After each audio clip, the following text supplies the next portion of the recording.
Hey everybody, welcome to Monday Night Live in Lexington, you guys. My name is Kathryn Kauffman and I'm a psychic medium here in Lexington, Kentucky. Welcome to my every Monday night show. This is where we discover what and who we are in this journey called life.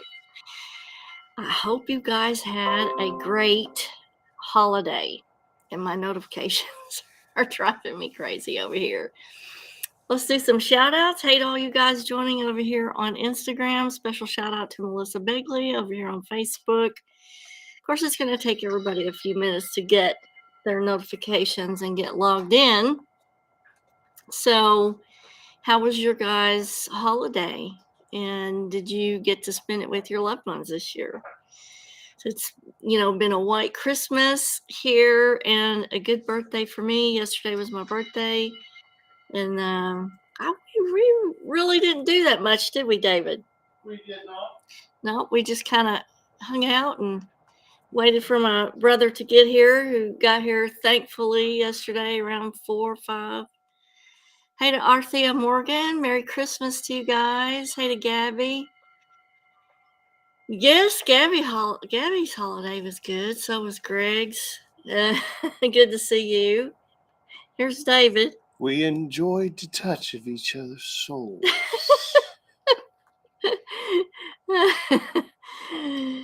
Hey to Tasha and Terry over here on Instagram. Good to see you. Thank you, Greg.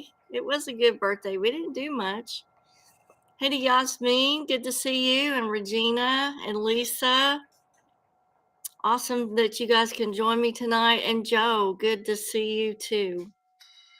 So I had a wonderful holiday weekend with family and friends. That was awesome. I decided to move the setup upstairs for the ghost story tonight in front of the library of CDs and books.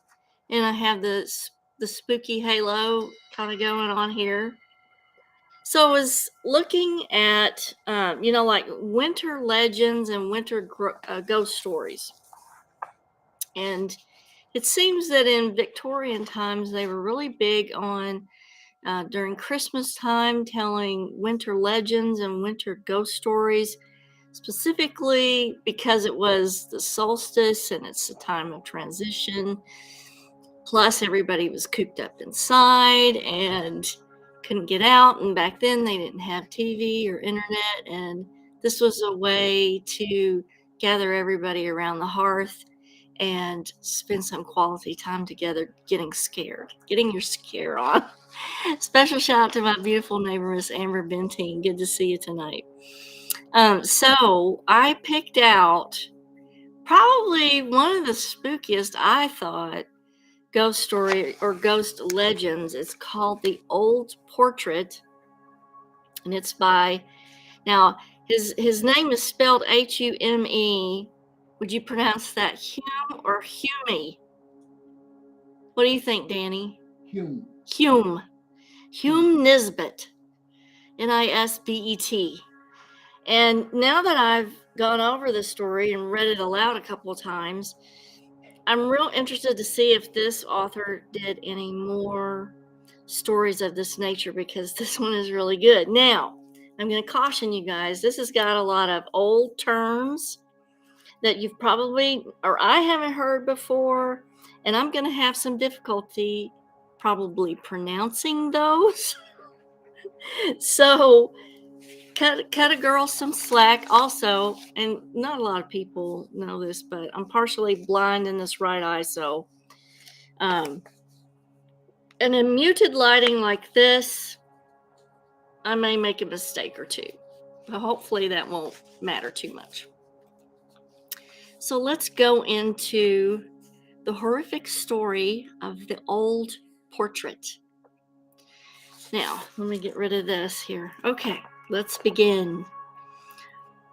Old-fashioned frames are a hobby of mine. I'm always on the prowl amongst the framers and dealers in curiosities for something quaint and unique in picture frames.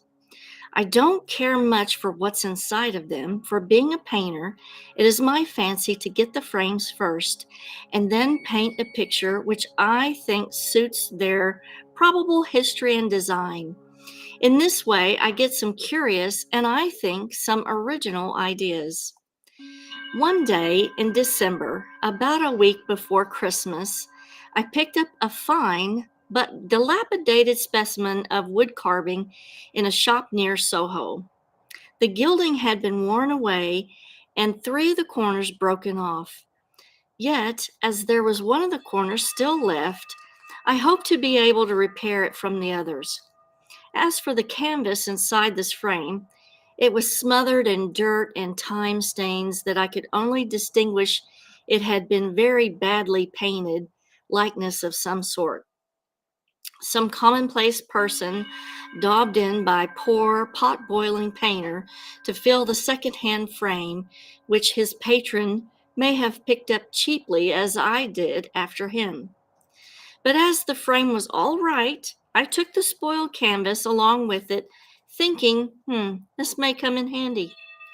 For the next few days, my hands were full of work, one kind or another, so it was only on Christmas Eve that I found myself at liberty to examine my purchase, which had been lying with face to the wall since I brought it to my studio. Having nothing else to do on this night, and not in the mood to go out, I got my picture and frame from the corner, and laying them on the table with sponge, a basin of water, and some soap, I began to wash so that I might see the painting a little better. It was in a terrible mess, and I think I used the best part of a packet of soap powder that I had, and I had to change the water at least a dozen times for the pattern to begin to show up in the frame. And the portrait within it asserted an awful crudeness. It was a vile drawing, an intense vulgarity. It was the bloated, piggish visage of a publican, clearly, with a plentiful supply of jewelry displayed, as is usual with such masterpieces where the features are not considered of so much importance. A strict fealty in the depicting of such articles as watchguard and seals, finger rings and breastpins, these were all there, as natural and as hard as reality. The frame, though, delighted me, and the picture satisfied me that I had not cheated the dealer with my price, and I was looking at the monstrosity as a gaslight beat full upon it, and wondering how the owner would be pleased with himself as thus depicted, when something about the background attracted my attention. A slight marking underneath the thin coating, as if the portrait had been painted over some other subject. It was not much certainly yet, enough to make me rush over to my cupboard, where I kept my spirits of wine and turpentine, with which and a plentiful supply of rags, I began to demolish and ruthlessly in vague hope I might find something worth looking at underneath the painting. A slow process that it was as well, and a delicate one, so that it was close upon midnight before the gold cable rings and the vermilion visage disappeared, and another picture loomed up before me. Interesting, I thought. Then, giving it the final washover, I wiped it dry and set it in a good light on my easel, while I filled and lit my pipe and sat down to gaze and think about it. What I had liberated from that vile prison of crude paint, for I did not require to set it up to know that this bungler of the brush had covered and defiled a work as far beyond his comprehension as the clouds are from the caterpillar. The bust and head of a young woman of uncertain age emerged within a gloom of rich accessories, painted as only a master hand can paint, who is above asserting his knowledge and who has learnt to cover his technique. It was as perfect and natural in its somber yet quiet dignity as if it had come from the brush of Moroni. A face and a neck perfectly colorless in their pallid whiteness, with the shadows so artfully managed that they could not be seen. And for this quality would have delighted the strong-minded Queen Bess. At first, I looked and I saw in the center of a vague darkness a dim patch of gray, gloomy, and drifted into shadow. Then the grayness appeared to grow lighter as I sat from it and leaned back in my chair until the features stole out softly and became clear and definite, while the figure stood out from the background as if tangible, although having washed it, I knew that it had been smoothly painted. An intent face with a delicate nose, well shaped, although bloodless lips, and eyes like dark caverns without a spark of light within them. The hair loosely about the head and oval cheeks, silky textured jet black hair and lustrous, which hid the upper portion of her brow with the ears and fell straight in definite waves over the left breast, leaving the right portion of the transparent neck exposed. The dress and the background were symphonies of ebony, yet full of subtle coloring and masterly feeling.